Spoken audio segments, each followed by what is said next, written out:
5,000 feet above the Syrian desert, the night is not just dark. It is an absolute, suffocating void.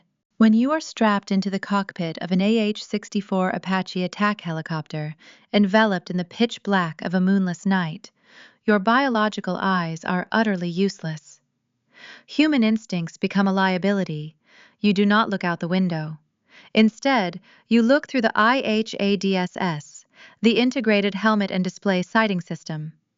It is a monocle positioned precisely over your right eye that feeds thermal imaging flight data and targeting reticles straight into your retina. You see the world in stark shades of glowing green and piercing white heat signatures. Down below, the sand is cool and dead, but the engine block of a rusted pickup truck 3 miles away glows like a miniature sun. You can see the residual heat left behind by footprints in the dust. You see everything. Up here, cruising at 140 knots, there is no room for emotion. There is no space for panic. There is only geometry, physics, and an absolute unforgiving discipline. The Apache is not just an aircraft. It is a $35 million flying supercomputer, armed with a 30mm M230 chain gun that tracks with the microscopic movements of my eyeball. Wherever I look, the gun looks. Wherever I look, death can follow in a fraction of a second. To operate a machine with this level of catastrophic potential, to suspend 17,000 pounds of aluminum wire and highly volatile aviation fuel in the sky, you have to embrace a very specific philosophy. You have to understand the architecture of trust. I do not build the helicopter. I do not load the Hellfire missiles onto the wing pylons. I do not torque the bolts on the main rotor assembly. The ground crew does that. The maintenance technicians do that. Before I ever lift off the tarmac at the forward operating base, I place my life entirely and without reservation into the hands of the people who prepared my ship. If a 19-year-old mechanic, exhausted from working a 14-hour shift in 110-degree heat, forgets to secure a single cotter pin on the tail rotor, the aircraft will vibrate itself to pieces in midair. My co-pilot and I will become a smoking crater in the sand. I fly because I trust them. I survive because they do their jobs with surgical precision. In the military, this is the unspoken contract. Trust is not a feeling, it is a verifiable metric. We protect the nation, and we protect each other. We do not survive alone.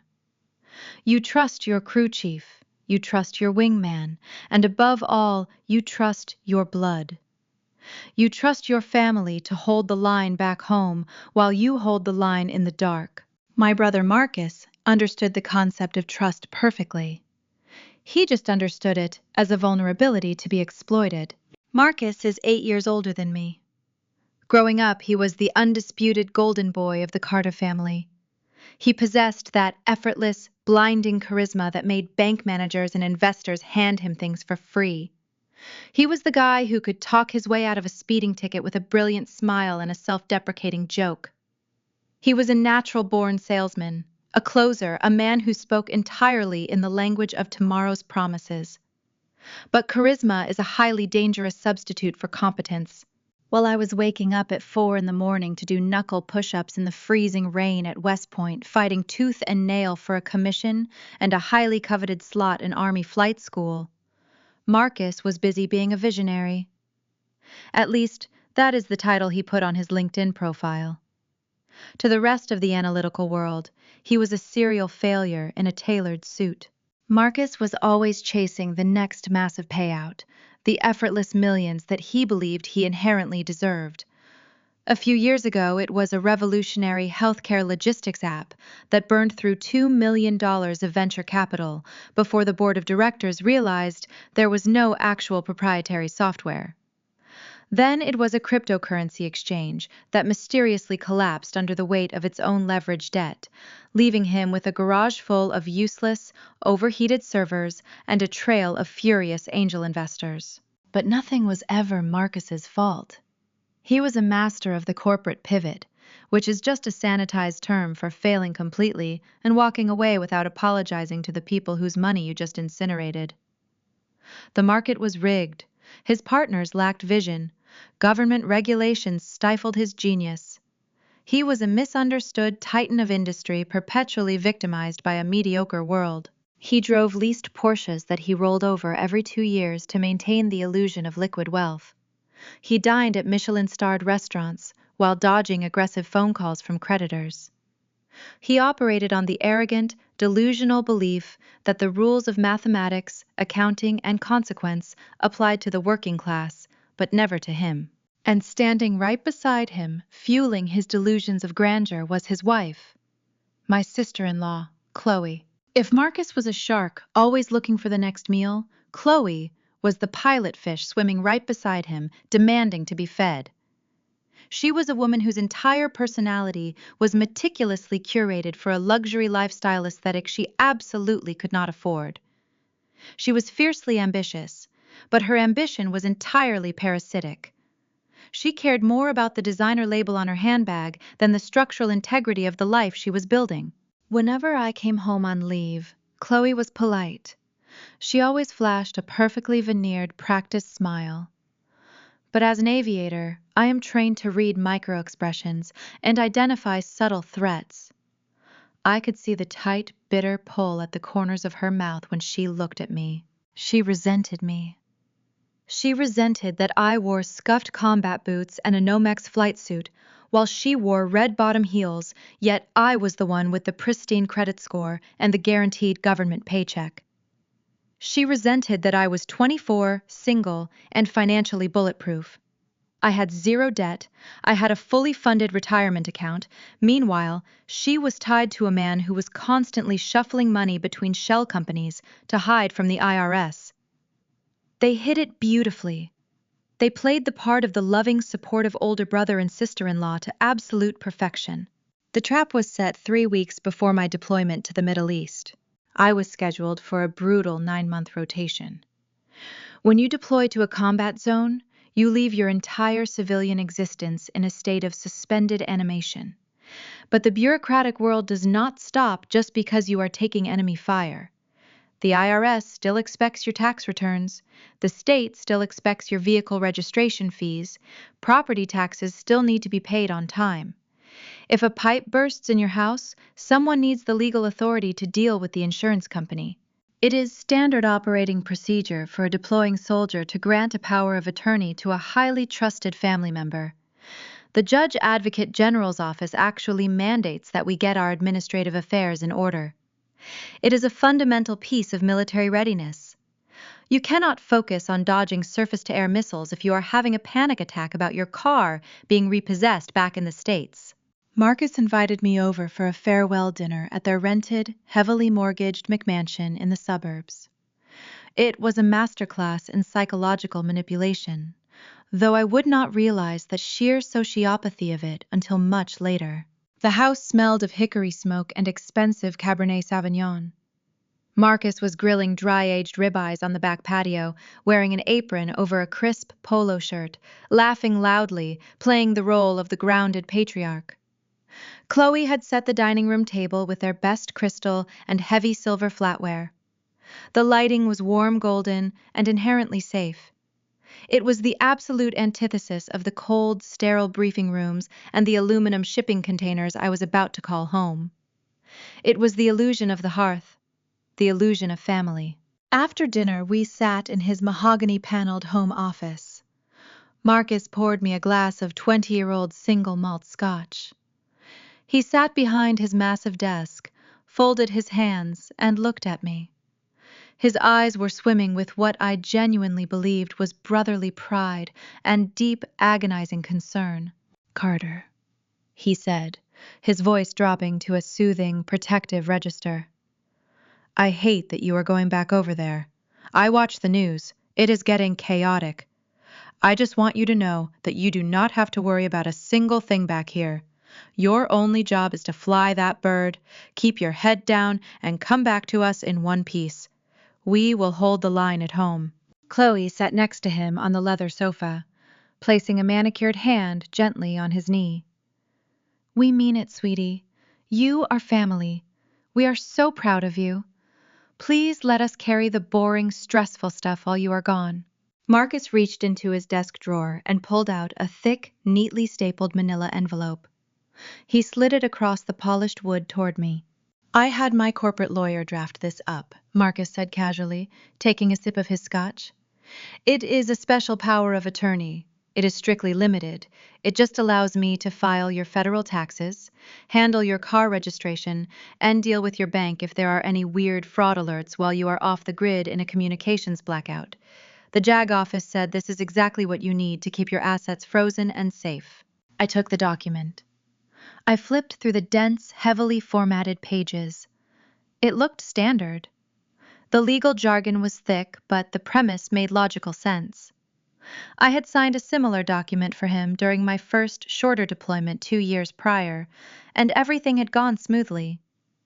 He had paid my utility bills on time and kept my affairs perfectly in order. It was a calculated, multi-year establishment of trust.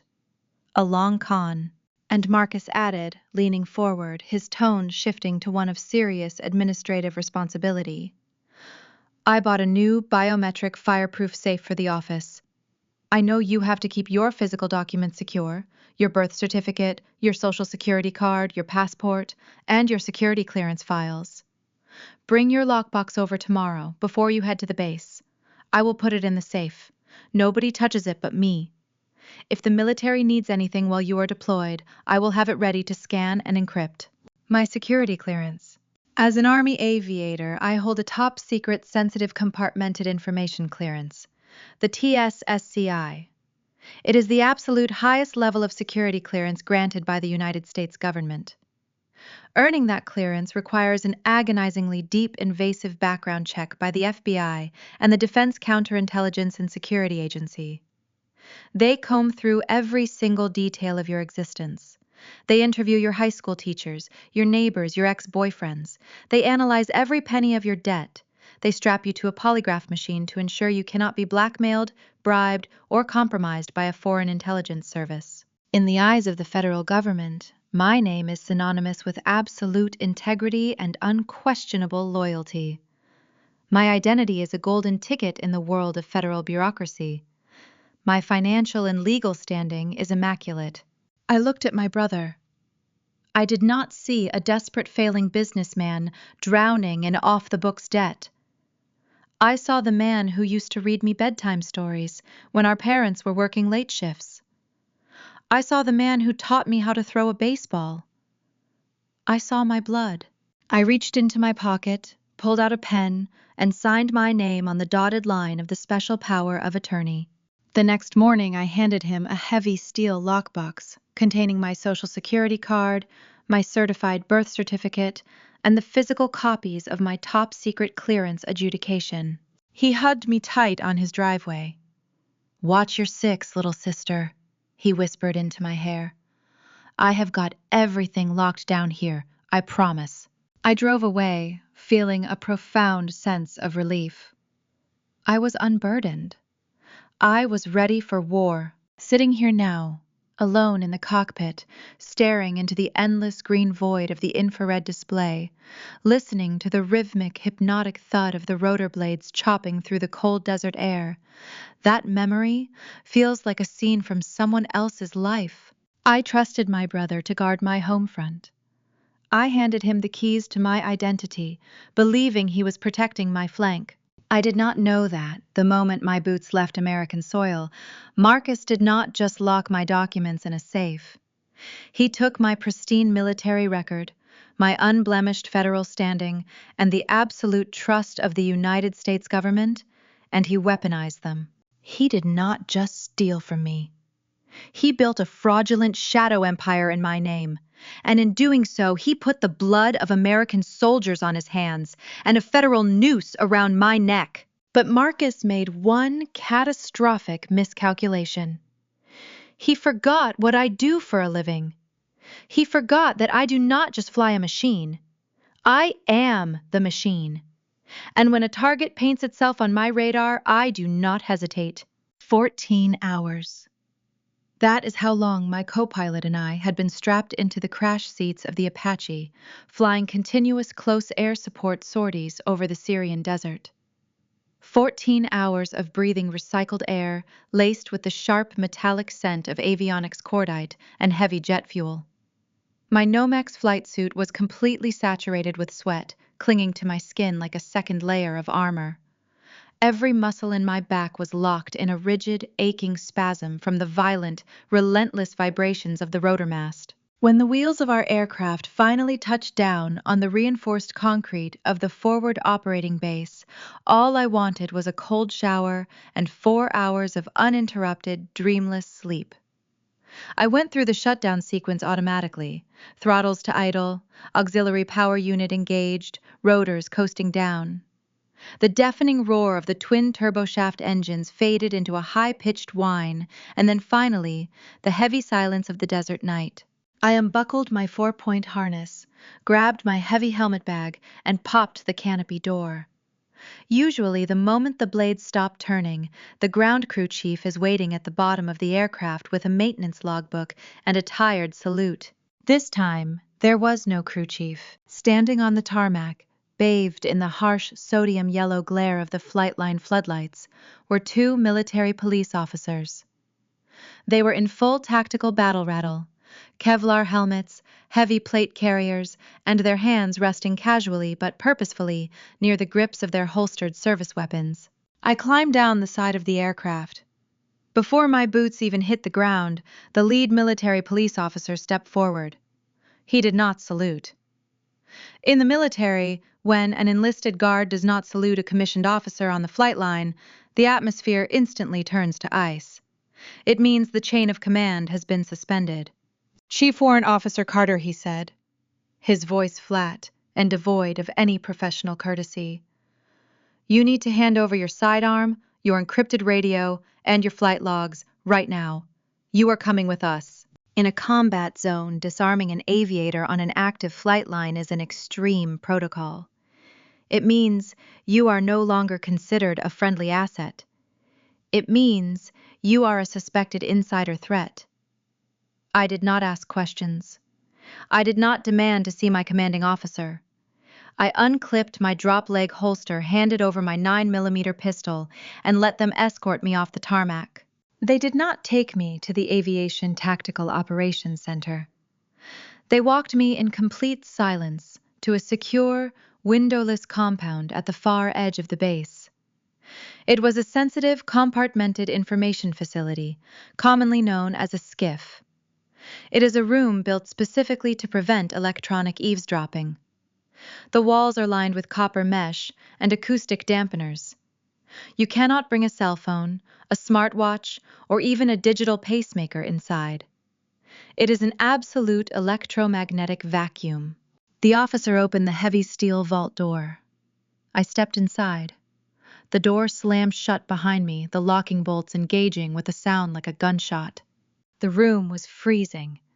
Sitting across a metal folding table were 2 civilian men in tactical polo shirts and khakis.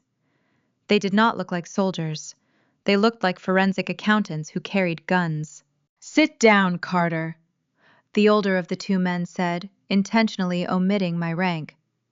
That is a deliberate psychological tactic. It means, in this room, I am not a pilot, I am a suspect. I sat. I placed my hands flat on the table, keeping my posture perfectly rigid. The older man introduced himself as Special Agent Vance, from the Army Criminal Investigation Division. The younger man beside him was Special Agent Miller, with the Defense Contract Audit Agency. Vance did not offer me water. He did not ask about my mission. He simply reached into his canvas briefcase and slammed a massive, heavily tabbed binder onto the metal table. He looked me dead in the eye and asked me to explain my role as the Chief Executive Officer and sole proprietor of Vanguard Medical Logistics, a limited liability company registered in the state of Delaware. I stared at him. The exhaustion in my brain tried to process the words, but they made absolutely no sense. I told him I had no idea what he was talking about. I told him I am an Army aviator, not a corporate executive, and I do not own any businesses. Miller did not blink. He opened the binder and spun it around so it faced me. Right there on the top page were the official Articles of Organization from the Delaware Division of Corporations. The company name was Vanguard Medical Logistics. The registered owner holding 100% of the voting shares was me. My full legal name, my exact social security number. And attached to the second page, serving as a character reference to expedite the federal vendor registration process, was a heavily redacted copy of my top secret, sensitive compartmented information clearance adjudication. My blood turned to ice water. The lockbox, the biometric safe in the mahogany office, the special power of attorney I had signed while drinking 20-year-old scotch and listening to my brother promise to protect my flank. Miller leaned forward and began to outline the architecture of the fraud. The Department of the Defense has strict quotas and fast-track systems for awarding government contracts to service disabled veteran-owned and women-owned small businesses. It is designed to help marginalized business owners break into the federal supply chain. Vanguard Medical Logistics had been registered specifically to exploit every single one of those loopholes.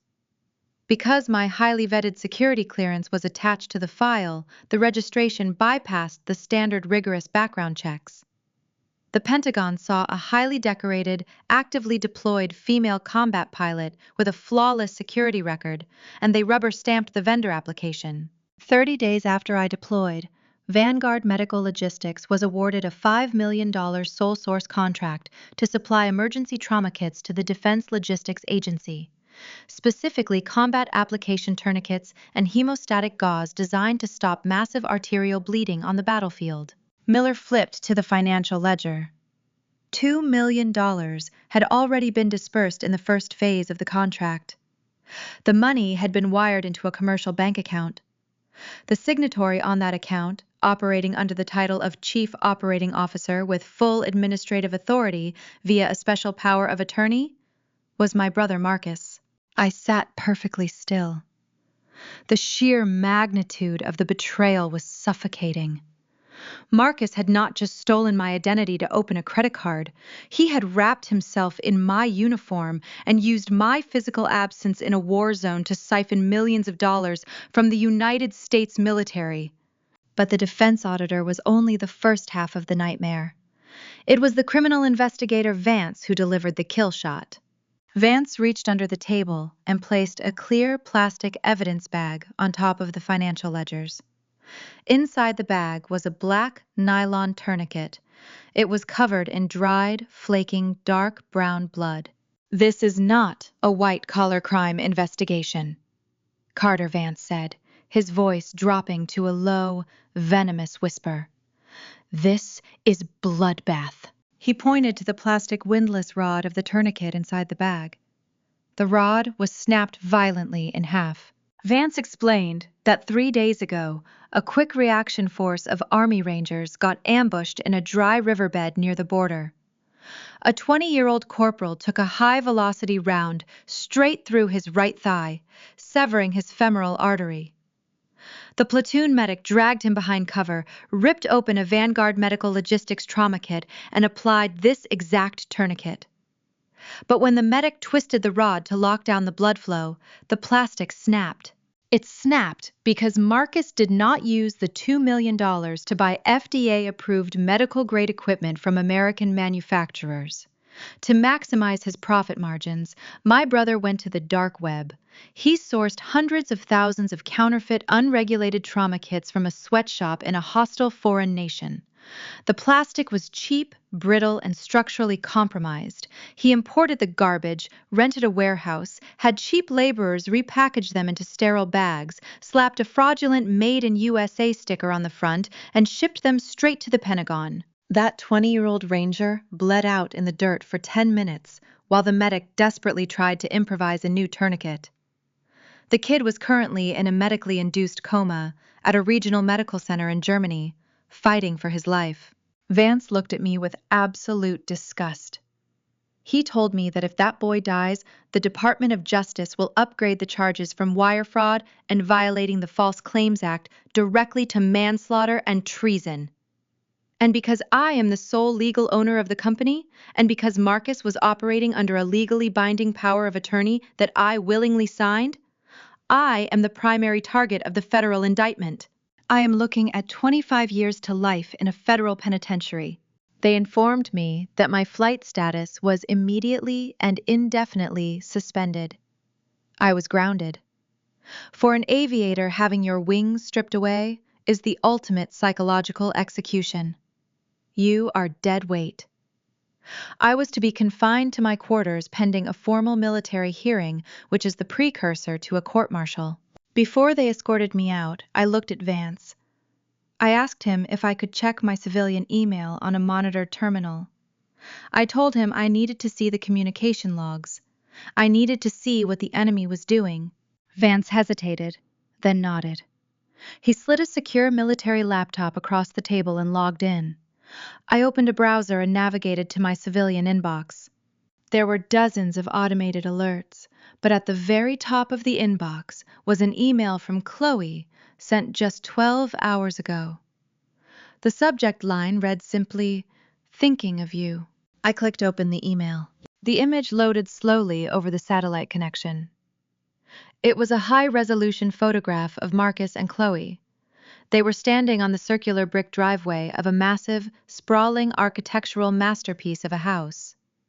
White columns, manicured hedges, enormous custom windows. Parked directly behind them, gleaming in the afternoon sun, was a brand-new slate-gray Porsche Carrera. Chloe was holding a crystal glass of champagne. Marcus was wearing a tailored linen suit, his arm wrapped tightly around her waist, flashing that brilliant $1 million smile. The text below the photo was sickeningly sweet. "Hi, Carter. We miss you so much. Marcus wanted me to send you a quick update. His new investment portfolio finally took off. All those years of hard work are paying dividends. We just closed on our dream home and upgraded the car. We wish you could be here to celebrate with us. Stay safe over there, sweetie. God is so good to us." God had nothing to do with it. The blood of a 20-year-old Ranger paid for that Porsche. My freedom was paying the mortgage on those white columns. They thought I was trapped in a desert thousands of miles away, blind and helpless, while they drained the treasury and set me up to take the fall. They assumed I would panic hire a cheap defense lawyer and get ground to dust by the federal justice system before I ever saw a courtroom. Agent Vance watched my face closely, waiting for a reaction. He was waiting for the tears, the panic, the desperate pleas of innocence. He was waiting for me to scream that I was betrayed, that it was not me, that I had no idea what my brother was doing. But I do not cry. My heart rate does not elevate. The aviation training takes over completely. When your aircraft is on fire and you are rapidly losing hydraulic pressure, screaming does not stop the crash. Panic is a luxury you cannot afford. You isolate the failure. You cut off the fuel supply. You execute the emergency procedures. I closed the email. I pushed the laptop back toward Vance. I looked at the criminal investigator. The coldness in my own eyes must have been palpable because he visibly shifted in his chair, his posture changing from dominant to slightly uneasy. "I am not going to Leavenworth," I said. My voice was barely above a whisper, but it cut through the dead air of the room like a scalpel. "And you are not going to arrest Marcus Carter today." "Excuse me," Vance said, his brow furrowing in a mix of confusion and anger. "We have more than enough evidence to raid his house right now." "If you raid his house right now," I replied, "he will immediately hire a high-priced defense attorney with the government money he already stole. He will claim he was defrauded by the overseas supplier. He will drag this out in federal court for 5 years. He will hide the remaining funds in offshore crypto wallets. He will play the victim. He always plays the victim." I leaned closer to the table, locking eyes with the investigator. "You want him for wire fraud," I said. "I want him for treason. According to that Delaware corporate charter you just showed me, I am the Chief Executive Officer of Vanguard Medical Logistics. I possess 100% of the voting rights. I have absolute, unchecked legal authority over that company, its assets, and its personnel. The defense auditor stopped taking notes. He looked at me, his eyes widening as he realized exactly what I was saying. "Give me 30 days," I told them. "Do not freeze the company accounts yet. Do not flag his passport. Do not send the FBI to his door. Leave him in the dark. Let him believe his shadow empire is perfectly secure. Give me 30 days with a secure terminal and a military JAG lawyer. I will not just prove my innocence, I will dismantle his entire life from this room. I will legally strip him of his authority, freeze his capital, and force him into a debt so deep he will beg you to arrest him. When I am done with him, he will not have a dime left to hire a lawyer." Agent Vance stared at me for a long, silent moment. He looked down at the picture of the bloody tourniquet on the table, then back up at me. "What exactly are you going to do, Carter?" he asked. "I am going to do my job," I replied. "I am going to paint the target lock, the weapon systems, and execute a surgical strike from the shadows." For the next 28 days, my entire world was reduced to a 12 by 12-foot cinder block room on the extreme edge of the forward operating base. I was officially confined to quarters, pending the outcome of the federal investigation. A military police officer stood outside my heavy steel door at all hours. My flight gear was locked in a supply cage. The desert sun baked the roof of the compound, turning the room into an oven during the day and a meat locker at night. To anyone outside, I was a disgraced aviator, a ghost waiting for the heavy hammer of military justice to completely crush my career. But inside that freezing, electromagnetically shielded room, I was not waiting. I was hunting. When you fly an attack helicopter, you do not engage a target out of anger. Anger makes your hands shake.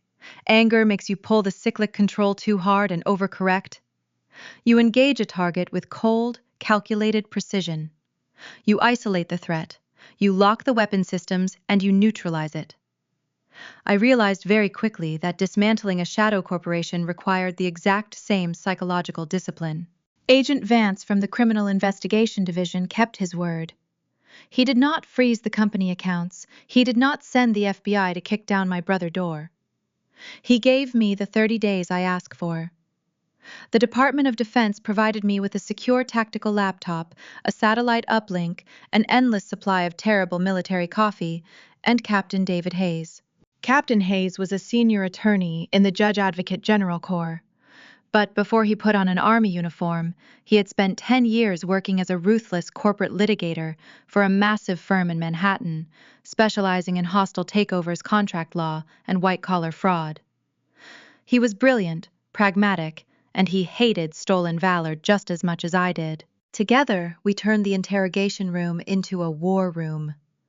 We were going to use the very legal architecture my brother had built against him. We communicated via a heavily encrypted video link, breaking down the entire foundation of Vanguard Medical Logistics. Marcus thought he was a financial genius for registering the company as a limited liability company in the state of Delaware. Delaware is notoriously friendly to corporations. Con artists love Delaware because the corporate veil is thick, privacy protections are immense, and it is incredibly difficult for standard creditors to pierce through to the actual owners. But Marcus made one fatal, arrogant mistake in his corporate structure. Because he needed to exploit my status as an active-duty female military officer to win the Pentagon contract, he could not list himself as a partner or a majority shareholder. The federal guidelines for a service-disabled veteran-owned small business are incredibly strict. The veteran must hold absolute, unconditional, and direct ownership of at least 51% of the enterprise. To make the application look flawless to the federal auditors and bypass the standard scrutiny, Marcus did not just give me 51%. He made me the sole member. I was the 100% owner. I was the chief executive officer, the president, and the singular voting authority. Marcus had appointed himself as the chief operating officer, using the special power of attorney I had signed before I deployed. He thought that piece of paper made him invincible. He thought he was driving the car, and I was just the engine locked under the hood. Captain Hayes sat across from me on the video monitor, reviewing the corporate charter. He looked over the top of his wire-rimmed glasses and smiled, a very cold, very dangerous smile. "Your brother built a financial fortress, Carter Hayes," said quietly, tapping his pen against his desk. "But he handed you the absolute master key. In the eyes of the Delaware Court of Chancery, you are a corporate sovereign. You do not need a board of directors. You do not need a shareholder vote. You can dismantle this entire company with a keystroke." I pulled the keyboard toward me. It felt different than the collective and cyclic controls of my aircraft, but the principle was exactly the same. Target acquisition, threat neutralization. We started with the corporate hijack. Under Delaware corporate law, specifically Title VI, Section 18402, a sole member can take unilateral legal action through a document called a unanimous written consent. I opened a blank legal template on my secure terminal. My fingers moved rapidly across the keys, drafting the corporate resolution. I typed out the legal declaration explicitly and permanently, revoking the special power of attorney I had granted to Marcus Carter. I drafted a second clause, formally terminating his employment and stripping him of his title as Chief Operating Officer of Vanguard Medical Logistics, effective immediately, for gross negligence and cause. I digitally signed the document using my encrypted Department of Defense authentication token. I uploaded it directly to the state registry. In a matter of seconds, it was done. No board meetings, no drawn-out legal battles. Marcus was instantly and legally severed from the company. He was a ghost. He had absolutely zero legal authority to sign a check, approve a shipment, or represent the corporation in any capacity whatsoever. But the true beauty of this strike was the silence. Marcus did not get an email notification. He did not get a phone call from the state of Delaware. He had no idea his corporate throat had just been cut. He was still walking around his new mansion, pouring expensive wine, completely unaware that he was a dead man walking. The next target was the money. According to the defense auditlers, the penalty was the Pentagon was scheduled to disperse the second phase of the trauma kit contract in exactly 20 days. It was a massive payment, $3 million. Marcus was waiting for that money. He was aggressively counting on it. He had already started spending it to maintain his facade of wealth. To receive a wire transfer from the Department of Defense, a contractor must be registered in SAM.gov, the System for Award Management. It is a massive federal database that links a company commercial and government entity code to its financial institution. Marcus had used my security credentials and my social security number to set up the vendor profile, which meant I could use those exact same credentials to lock him out permanently. I logged into the portal. The system authenticated my identity. I navigated through the labyrinth of federal procurement menus until I reached the financial disbursement dashboard. Right there, sitting in the pending queue, was the Phase 2 payment for the counterfeit trauma kits. $3 million. The federal treasury was scheduled to release the funds via an automated clearinghouse wire transfer at exactly midnight on the upcoming Friday. I clicked on the banking information tab. I saw the routing number and account number for the commercial Chase bank account Marcus had opened. That was his checking account. That was the account he was going to use to pay off his immediate debts and fund his luxury lifestyle. I deleted his routing number. Agent Vance, who was standing in the back of my room, handed me a slip of paper. Written on it was a very specific routing sequence. It belonged to an escrow account managed by the United States Department of Justice, specifically designed for holding assets seized during federal racketeering and fraud investigations. I typed the new routing number into the system. I clicked Save. I locked the profile behind a military-grade two-factor authentication protocol linked strictly to my secure terminal. The $3 million was now a ghost train. On Friday at midnight, when the federal treasury hit send, The money would bypass my brother completely and drop straight into a locked, impenetrable federal vault. He was never going to see a single penny of it. He would check his banking app on his phone, expecting to see a fortune, and he would be financially starved to death in a matter of seconds. We had neutralized his power, and we had taken his money. But for what he did to that 20-year-old Army Ranger who bled out in the dirt, simply taking his money was not nearly enough punishment. Taking away his stolen wealth just returned him to a baseline of failure. A true military strike requires total target destruction. I needed to ensure Marcus suffered a catastrophic, unrecoverable loss. We needed to look at his liabilities. We spent the next week digging through the encrypted accounting ledgers Agent Vance had pulled from the cloud servers. Marcus had a severe cash flow problem when he started this scam. The Pentagon does not pay contractors up front, they pay on delivery. But Marcus still needed massive amounts of capital to buy hundreds of thousands of counterfeit tourniquets from the overseas sweatshops, rent warehouse space, and pay laborers to repackage them. He did not have the cash. And because his personal credit was completely destroyed from his previous bankruptcies, he could not go to a traditional bank. So Marcus did what desperate, arrogant men always do. He went into the shadows. We found the promissory note buried in a subfolder labeled as miscellaneous operating expenses. It was a $1.5 million short-term high-yield bridge loan. But the lender was not a bank. The lender was an offshore holding company operating out of Miami called Apex Capital Partners. Captain Hayes ran the holding company through a federal criminal database. The results were terrifying. In the corporate world, Apex Capital is what you call a hard money lender. In the real world, they are a well-known front for a transnational organized crime syndicate. They launder cartel money by lending it out at exorbitant interest rates to desperate American businesses. They do not use collection agencies when you default. They use highly aggressive extrajudicial methods to seize your assets. They destroy lives for a living.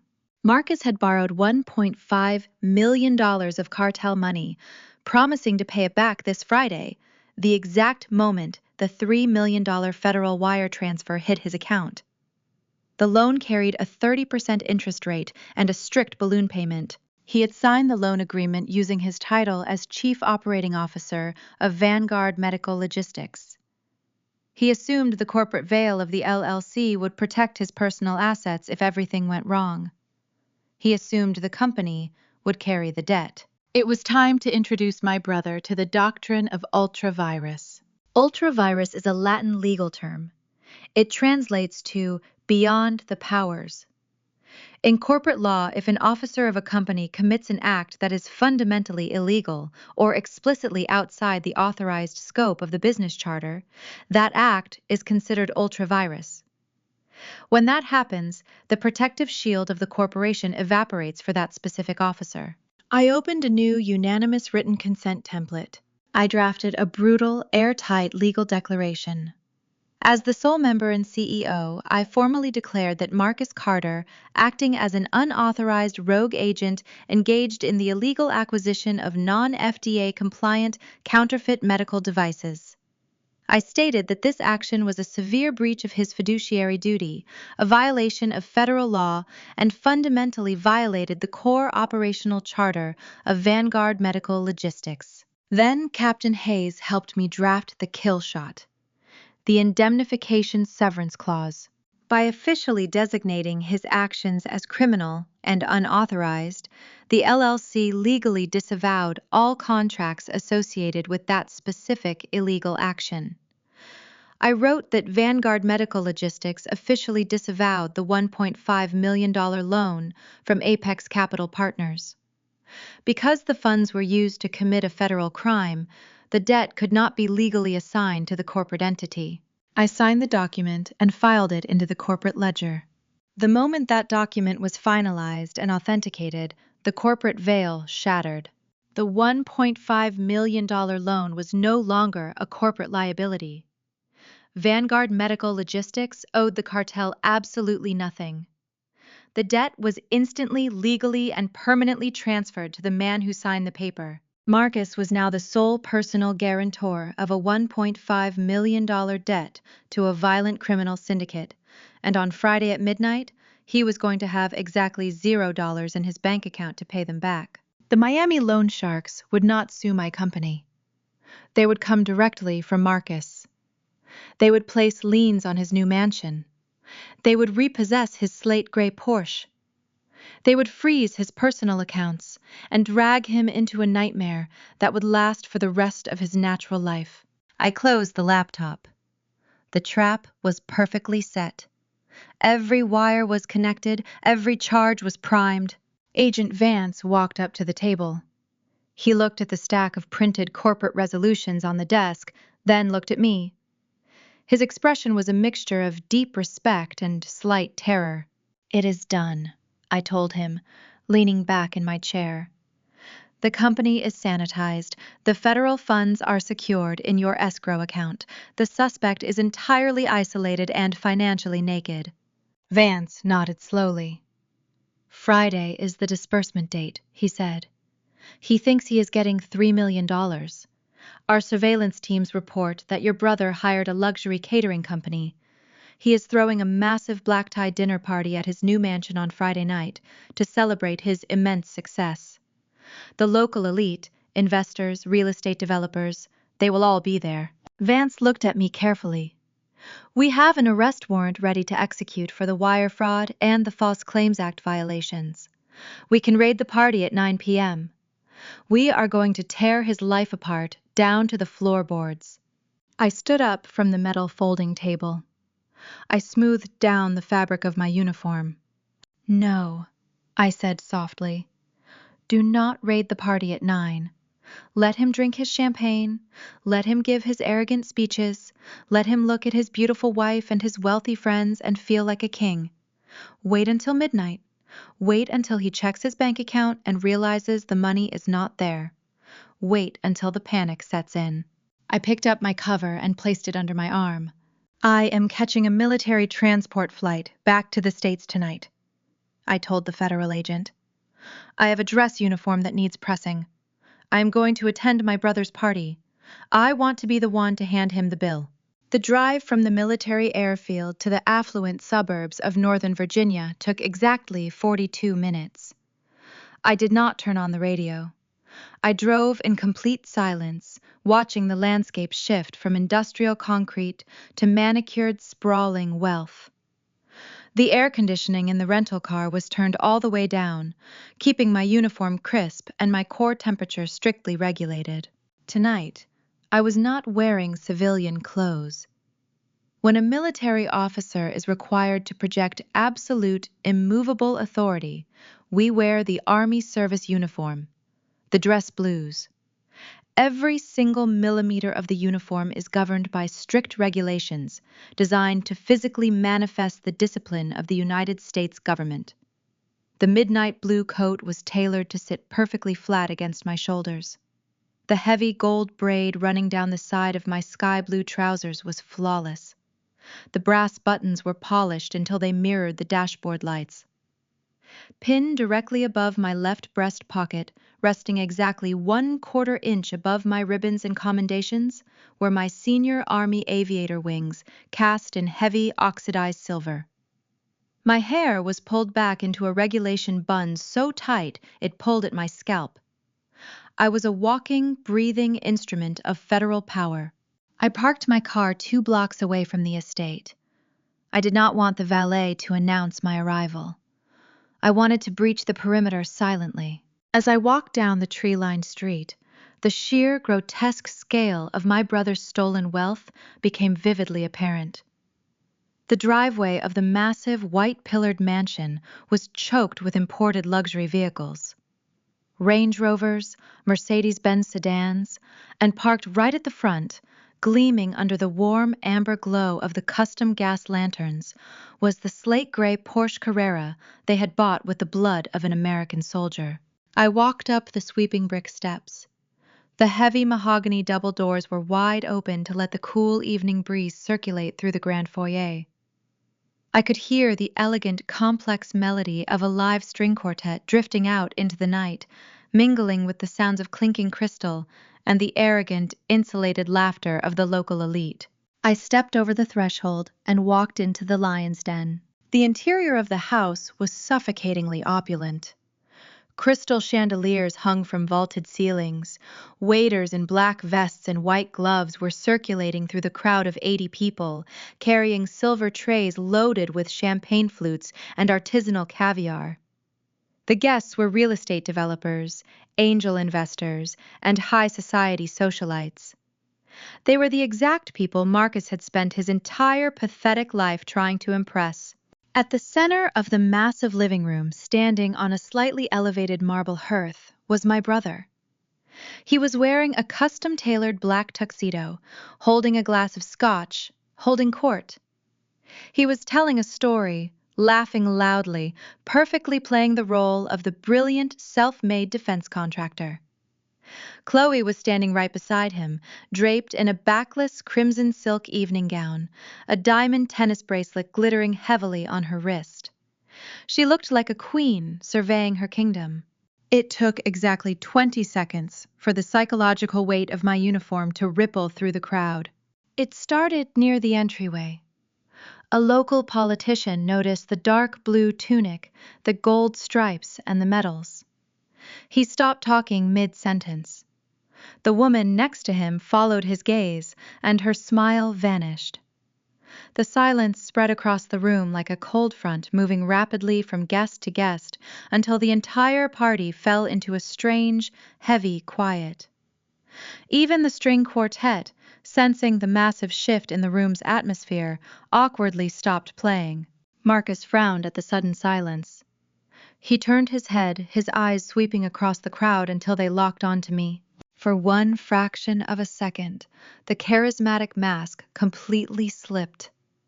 I saw raw, unfiltered panic widen his eyes. He knew I was supposed to be grounded on a heavily guarded base in the Middle East.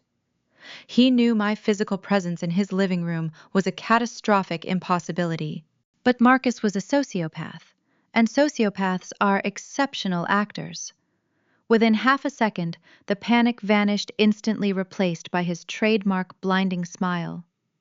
He handed his scotch to Chloe, stepped off the hearth, and walked toward me with his arms spread wide in a theatrical display of brotherly love. "Carter," he boomed, his voice echoing in the dead quiet of the room. "Ladies and gentlemen, my little sister. She is home early from her deployment. What an absolute surprise!" He reached out to pull me into a hug. I did not raise my arms. I did not step forward. I stood perfectly rigid, maintaining the absolute stiffness of a soldier standing at attention. He stopped, his arms dropping awkwardly to his sides. He felt the sheer, freezing tension radiating from my posture. Chloe hurried over, her heels clicking rapidly on the marble floor. She threw her arms around my neck, engulfing me in the scent of an overwhelmingly expensive French perfume. "We had no idea you were coming back, sweetie," Chloe gushed, her voice pitched perfectly to project the image of a loving sister-in-law. "Why did you not call us? We would have sent a car to the airport." I looked directly into Marcus's eyes. My voice was low, flat, and completely devoid of any familial warmth. "I need to speak with you," I said. "In your office. Right now." Marcus blinked. He tried to maintain the jovial facade for the benefit of the wealthy guests watching us. "Come on, Carter," he chuckled nervously, lowering his voice. "You just got here. Grab a drink. Celebrate with us. We are having a massive night, the biggest night of my career. We can talk business tomorrow." I did not break eye contact. "In your office, Marcus, or I will have this conversation right here in front of your investors." The threat was subtle, but it landed with the weight of an anvil. The smile finally died on his face. He nodded slowly, gesturing toward the back hallway. Chloe looked between us, her perfectly contoured face tightening with confusion and a sudden, sharp anxiety. She grabbed Marcus by the elbow and followed us. We walked down the long, heavily decorated corridor, and stepped into his mahogany-paneled study. It was the exact same room where less than a year ago I had sat on the leather sofa, drank his 20-year-old scotch, and signed away the keys to my identity. The large biometric safe was still sitting in the corner, a silent monument to his betrayal. I walked to the heavy oak double doors and closed them.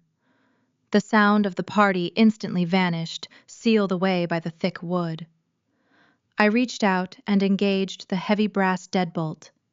It locked with a loud metallic click. Marcus walked behind his massive desk. Chloe stood near the fireplace, crossing her arms defensively. "All right, Marcus," said his voice, dropping the theatrical warmth and taking on a cold, defensive edge. "What is going on, Carter? Why are you acting like this? Do you have any idea how much money is in that room right now? You are embarrassing me." I reached into the inner breast pocket of my dress jacket. I pulled out a single folded sheet of thick legal paper. I walked forward and placed it flat on the center of his immaculate leather desk mat. "That is a unanimous written consent decree filed with the Delaware Division of Corporations," I said, my voice as rhythmic and steady as a pre-flight checklist. "It is a legally binding corporate resolution. It officially revokes your special power of attorney, terminates your employment, and strips you of your title as Chief Operating Officer of Vanguard Medical Logistics. You have absolutely zero legal authority to represent the company, access its files, or sign its documents. You are fired." Marcus stared at the piece of paper. He let out a short, incredulous laugh. "Are you out of your mind?"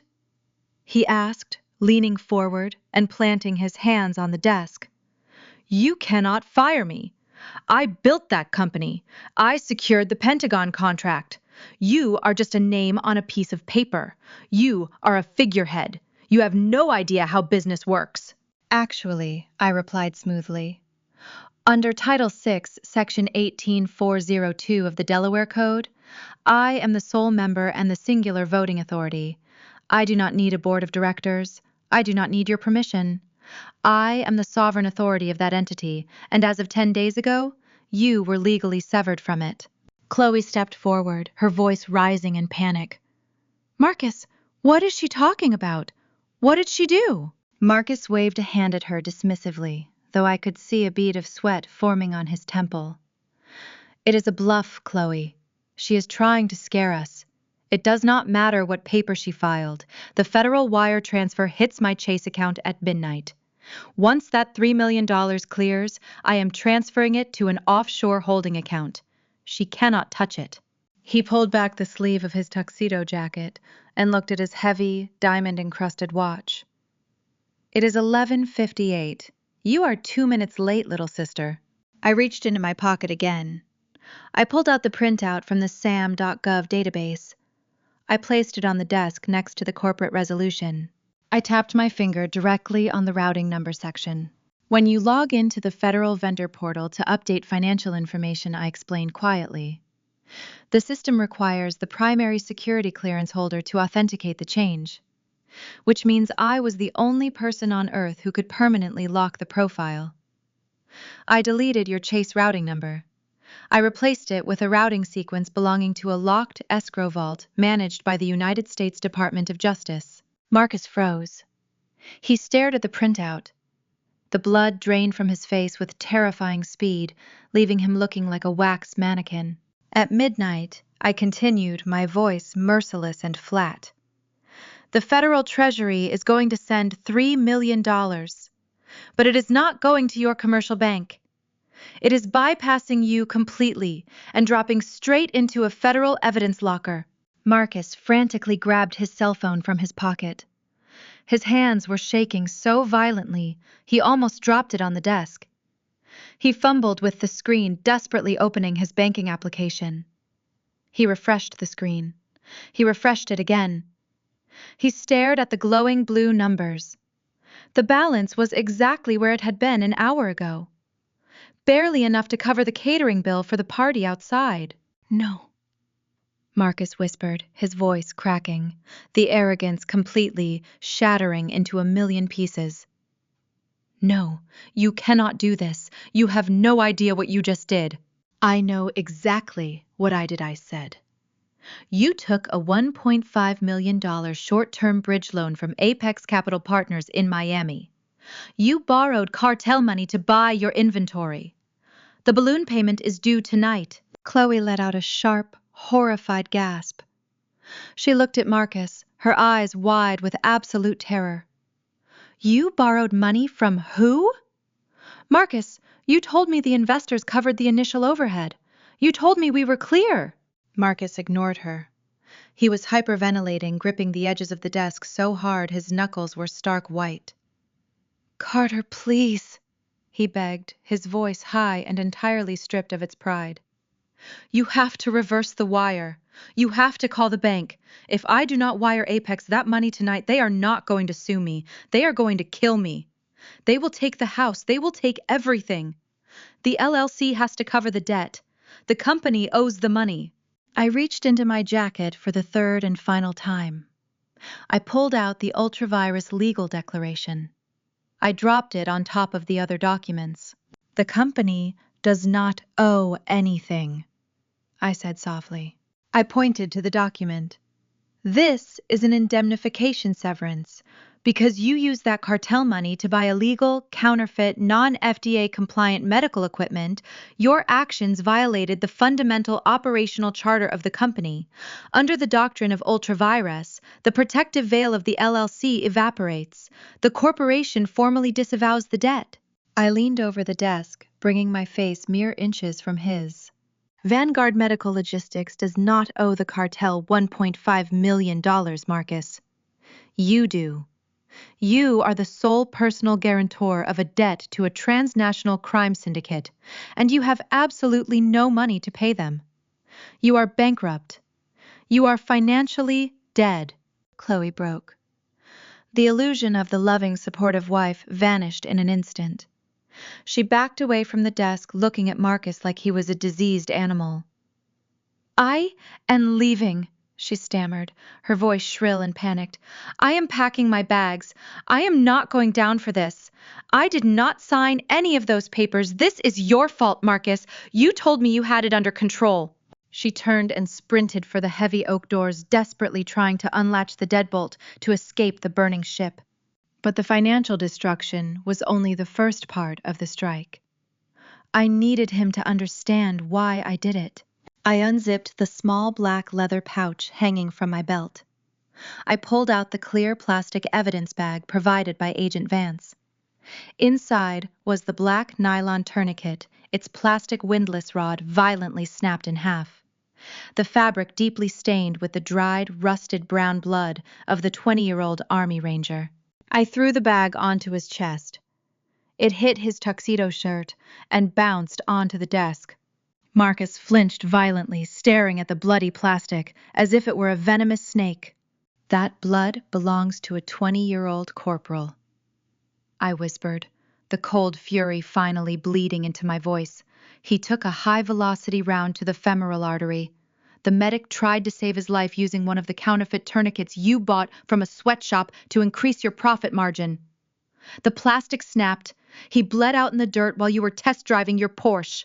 Marcus began to openly weep. He sank down into his leather chair, burying his face in his hands, sobbing uncontrollably. You did not just steal money from the government, I told him. You did not just steal my identity. You betrayed the uniform. You sold the blood of my brothers for a luxury mortgage. In my world, we do not call that fraud. We call it a hostile threat. And I am trained to completely annihilate hostile threats. Suddenly, the jazz music outside abruptly stopped. It was replaced by a chaotic chorus of screams, shattering glass, and the frantic barking of dogs.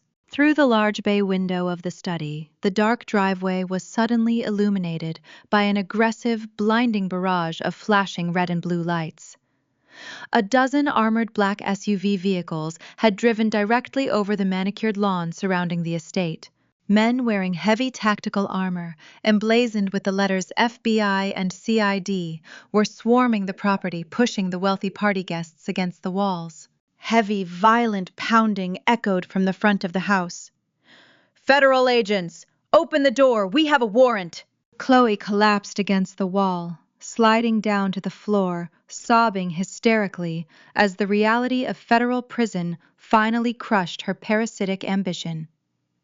Marcus sat frozen in his chair, staring blankly at the flashing blue lights reflecting off the bloody tourniquet on his desk.